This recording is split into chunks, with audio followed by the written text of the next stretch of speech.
নমস্কার বন্ধুরা, কেসি কিচেনে সবাইকে স্বাগত। আজ আমি নিয়ে এসেছি একটা করলার রেসিপি। এইরকমভাবে করলা যদি বানিয়ে না হয় তো খেতে ভীষণভাবে ভালো লাগে, আর বাচ্চারাও এইভাবে বানিয়ে দিলে বাচ্চারাও খেতে পছন্দ করবে। চলো দেখে নিই কীভাবে বানাচ্ছি। দেখো, আমি কিছুটা করলা নিয়েছি, সেগুলোকে এই রকম গোল গোল করে কেটে নেব। প্রথমে অবশ্যই খুব ভালো করে ধুয়ে নিয়েছি, কেন কি করলার মধ্যে অনেক সময় মাটি বালি থাকে। দেখো, এই রকম গোল গোল করে সমস্ত করলাগুলোকে কেটে নেব। দেখো, সমস্ত করলাগুলো কেটে নিয়েছি। তারপরে এর মধ্যে 1 চামচের মতো নুন দিয়ে দিলাম, 1 চামচের মতো ছোটো চামচের হলুদ দিয়ে দিলাম। নুন হলুদ দিয়ে দেওয়ার পর সমস্ত করলাগুলোকে ভালো করে মাখিয়ে নেব। এরকমভাবে যদি করলা বানাও, বেশ কিছুক্ষণ করলাতে নুন হলুদ মাখিয়ে রেখে দিলে করলার কিছুটা তেতো ভাব কিছুটা হলেও কিন্তু বেরিয়ে যায়।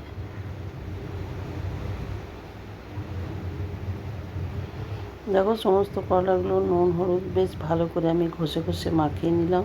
এবার আমি ঢাকা দিয়ে 5-10 মিনিটের জন্য ওইদিকে রেখে দিলাম। দেখো, 5-10 মিনিট পর আমি ফিরে এসেছি। ফিরে এসে দেখো, করলাগুলোকে বেশ ভালো করে চিপে চিপে তুলে নেব।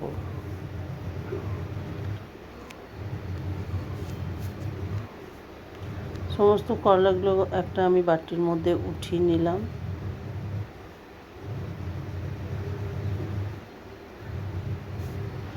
উঠিয়ে নেওয়ার পর এইদিকে একটা কড়াই চড়িয়ে তার মধ্যে কিছুটা সর্ষের তেল আমি আগেই গরম করে নিয়েছি, প্রায় 2 চামচের মতো। তার মধ্যে করলাগুলো দিয়ে বেশ ভালো করে ভেজে নেব। ঢাকা দিয়ে দিয়ে বেশ ভালো করে এগুলোকে ভেজে নিতে হবে। দেখো, একবার করে ঢাকা দিয়ে দিচ্ছি, আর ঢাকা খুলে একটু বেশ উল্টো পাল্টা করে নিতে হবে।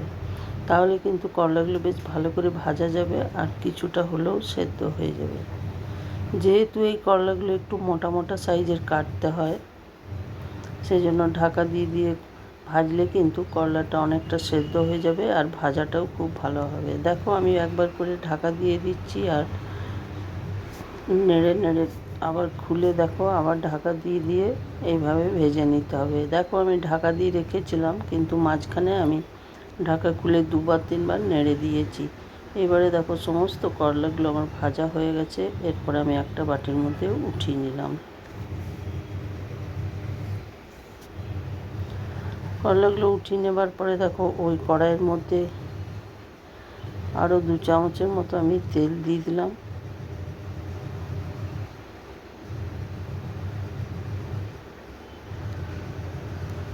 এবার এর মধ্যে আমি 1/2 চামচের মতো 5 ফোড়ন দিয়ে দিলাম। 5 ফোড়নটা একটু বেশ নেড়ে চেড়ে নিলাম। এবার কিছুটা পেঁয়াজ দিয়ে দিলাম। 5 ফোড়নের সঙ্গে আমার গোটা জিরেটা বেশি আছে, সেই জন্য মিলিয়ে দিয়েছি গোটা জিরে আর 5 ফোড়ন। এরপরে পেঁয়াজটা দিয়ে পেঁয়াজটা বেশ ভালো করে ভাজা ভাজা করে নিলাম। এবার একটা টমেটোকে কেটে আমি ছোটো সাইজে এর মধ্যে পেঁয়াজের মধ্যে দিয়ে দিলাম। দিয়ে দেওয়ার পর টমেটোটাও বেশ ভালো করে একটুখানি ভেজে নিতে হবে। এইবার দেখো, এইদিকে আমি আদা আর রসুন আর কাঁচা লঙ্কা পেস্ট করে রেখেছি, সেইটা আমি 1 চামচের মতো দিয়ে দিলাম। দিয়ে দেখো, হালকা জল দিয়ে দিয়ে সমস্ত মশলাটাকে কষিয়ে নিতে হবে।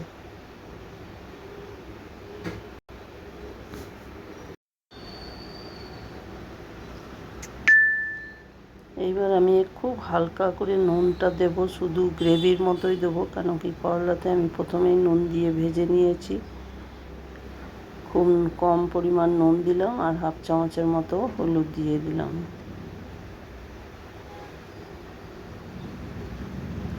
এবার আমি দেখো 1/2 চামচের মতো জিরে গুঁড়ো দিলাম। জিরে গুঁড়োটা দিয়ে দেওয়ার পরে এরপরে এটাকে খুব ভালো করে কষিয়ে নিতে হবে, তাহলে পেঁয়াজ বা টমেটো সবই নরম হয়ে যাবে। দেখো, আমি ঢাকা দিয়ে দিয়ে কষিয়ে নিচ্ছি।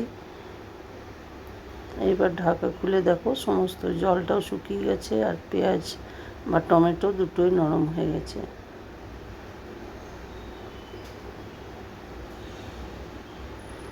এবার মশলাটা কষানো হয়ে যাওয়ার পর ওইদিকে যে করলাগুলো ভেজে রেখেছি সেগুলো আমি এটার মধ্যে দিয়ে দিলাম।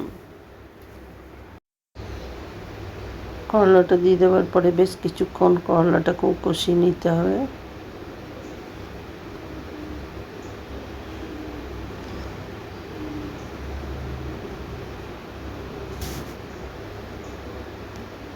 দেখো করলাটা একদম ভালো করে কিন্তু মশলাতে ভেজে নিতে হবে, তাহলেই কিন্তু খেতে ভীষণভাবে ভালো লাগবে।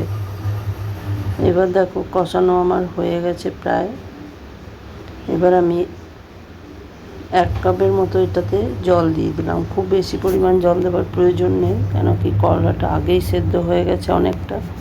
যেটুকু বাকি আছে সেটা 1 কাপ জলেই হয়ে যাবে। এরপর আমি ঢাকা দিয়ে 2-3 মিনিটের মতো রেখে দিয়েছিলাম। তারপরে দেখো ঢাকা খুলে দেখাচ্ছি জলটা অনেকটা শুকিয়েছে আর করলাগুলো একদম সম্পূর্ণ সেদ্ধ হয়ে গেছে। হ্যাঁ, তবে ওই মশলাটা দিয়ে কষানোর সময় আমি 1/2 চামচের মতো বেসন দিয়েছিলাম, সেটা তোমাদের দেখানো হয়নি আমার ক্যামেরাটা অফ হয়ে যাওয়ার জন্য। বেসনটা যখন মশলা আর করলাটা আমি কষছিলাম তখনই কিন্তু দিয়েছিলাম। তাতে কিন্তু করলার টেস্ট ভীষণ বেড়ে যায় আর এতে করলার তেতো ভাগটা কিছুটা হলেও কমে যায়। তারপরে দেখো আমার পুরো করলাটা হয়ে গেছে, রান্না করা বা সেদ্ধ হয়ে গেছে। এবার নামাবার ঠিক আগে আমি 1/2 চামচের মতো 5 ফোড়ন রোস্ট করে গুঁড়ো করে রেখেছি, সেইটা আমি দিয়ে দিলাম। এই 5 ফোড়ন গুঁড়ো দিলে কিন্তু করলার টেস্ট ভীষণ ভালো হয়। এরপরে দেখো আমি গ্যাসটা বন্ধ করে দিয়ে বেশ কিছুক্ষণ ঢাকা দিয়ে রেখে দিলাম। তারপরে ঢাকা খুলে দেখাচ্ছি কত সুন্দর আর ভীষণ টেস্ট হয় এইভাবে যদি তোমরা করলা বানিয়ে নাও। আমার রেসিপি যদি তোমাদের ভালো লেগে থাকে তো লাইক, শেয়ার ও কমেন্ট অতি অবশ্যই করে দিও। নতুন বন্ধুদের সাবস্ক্রাইব করার অনুরোধ রইল। ধন্যবাদ।